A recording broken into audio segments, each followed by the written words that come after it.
Item ಯಾವುದೇ ಇರಲಿ try ಮಾಡಿ ಆಚಿ ಚಿಕನ್ ಮಸಾಲಾ. ಪಶ್ಚಿಮ ಬಂಗಾಳದ ಸಿಎಂ ಆಗಿ ಸುವೇಂದು ಅಧಿಕಾರಿ ಇವತ್ತು ಪ್ರಮಾಣ ವಚನವನ್ನ ಸ್ವೀಕರಿಸಲಿದ್ದಾರೆ. ಸುವೇಂದು ಕೋಲ್ಕತ್ತಾದಲ್ಲಿ ಇವತ್ತು ಬೆಳಗ್ಗೆ 11 ಗಂಟೆಗೆ ಪ್ರಮಾಣ ವಚನವನ್ನ ಸ್ವೀಕಾರ ಮಾಡಲಿದ್ದಾರೆ.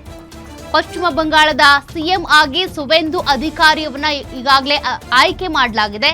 ಇವತ್ತು ಪ್ರಮಾಣ ವಚನ ಕಾರ್ಯಕ್ರಮ ಇದೆ. ಬೆಳಗ್ಗೆ 11 ಗಂಟೆಗೆ ಪ್ರಮಾಣ ವಚನ ಸ್ವೀಕಾರ ಮಾಡ್ತಾರೆ. ಕೋಲ್ಕತ್ತಾದ ಬ್ರಿಗೇಡ್ ಪರೇಡ್ ಮೈದಾನದಲ್ಲಿ ಪದಗ್ರಹಣ ಕಾರ್ಯಕ್ರಮ ಇದೆ. ಪ್ರಮಾಣ ವಚನ ಕಾರ್ಯಕ್ರಮದಲ್ಲಿ ಪ್ರಧಾನಿ ಮೋದಿ ಸೇರಿದಂತೆ ಅನೇಕ ನಾಯಕರು ಭಾಗಿಯಾಗ್ತಾರೆ. ಕೇಂದ್ರ ಸಚಿವ ಅಮಿತ್ ಶಾ ಸೇರಿ ಹಲವರು ಭಾಗಿಯಾಗಲಿದ್ದಾರೆ. ಮಮತಾ ವಿರುದ್ಧ ಭರ್ಜರಿಯಾಗಿ ಗೆಲುವು ಸಾಧಿಸಿದಂತ ಸುವೇಂದು ಅಧಿಕಾರಿ ಅಂದ್ರೆ ಪಶ್ಚಿಮ ಬಂಗಾಳಕ್ಕೆ ಈಗ ಹೊಸ ದಾದ ಸಿಕ್ಕಿದ್ದಾರೆ.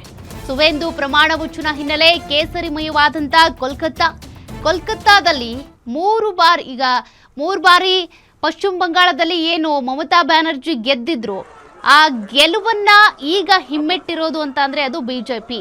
ಮೊದಲ ಬಾರಿಗೆ ಬಿಜೆಪಿ ಪಶ್ಚಿಮ ಬಂಗಾಳದಲ್ಲಿ ಅಧಿಕಾರಕ್ಕೆ ಏರಿರುವಂಥದ್ದು. ಹೀಗಾಗಿ ಭರ್ಜರಿಯಾಗಿನೇ ಸೆಲೆಬ್ರೇಷನ್ ಮಾಡಿದ್ರು. ಇವತ್ತು ಪದಗ್ರಹಣ ಕಾರ್ಯಕ್ರಮ ಇದೆ ಈ ಕೋಲ್ಕತ್ತಾದಲ್ಲಿ. ಆ ಕಾರ್ಯಕ್ರಮಕ್ಕೆ ಯಾವ ರೀತಿ ಸಿದ್ಧತೆ ಇದೆ ನೀವು ಗಮನಿಸ್ತಾ ಇದ್ದೀರಿ.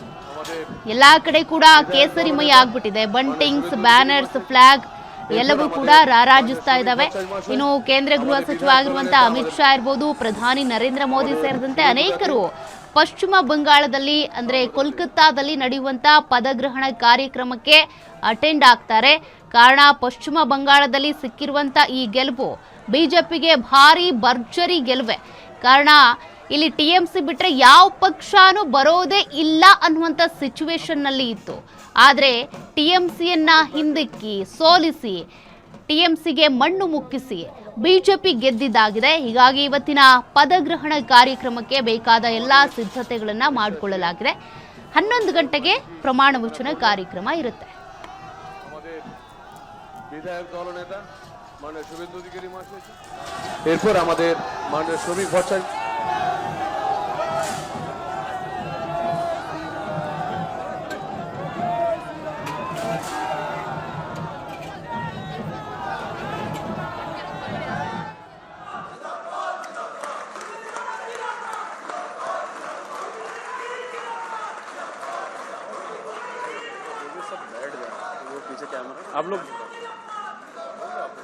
आप लोग बैठ जाओ.